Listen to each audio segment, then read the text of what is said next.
बने चच्चा और करे कैसे ये गीतिया के हमार बढ़िया माई लोगन गावे कैसे कि छोड़ो के सब पीरा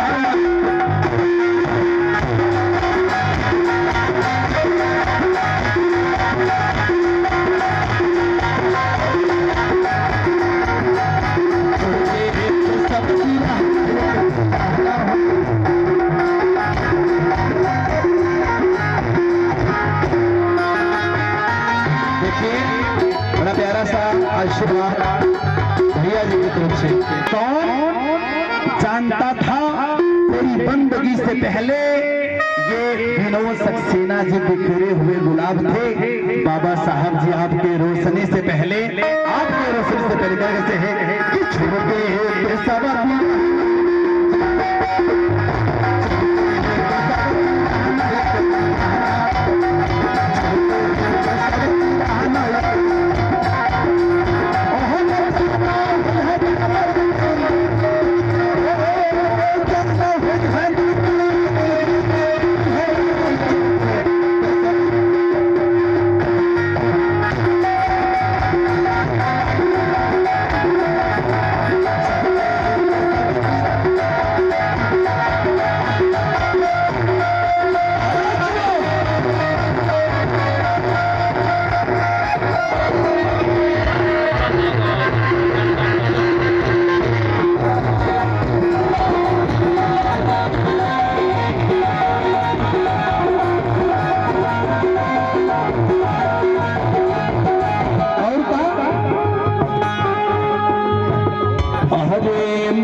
कितने लोग को अच्छा लग रहा है एक बार हाथ ऊपर करके बताएंगे।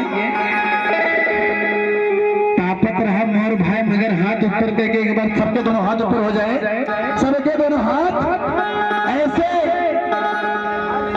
जेकर हाथ ऊपर हो ही जाए सबसे सुपर और सबके दोनों हाथ ऊपर होना चाहिए ऐसे नीचे नहीं ऐसे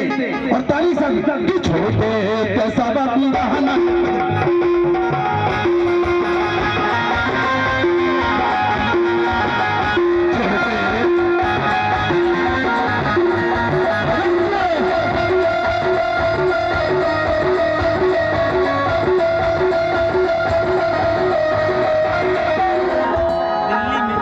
सुनील भैया जी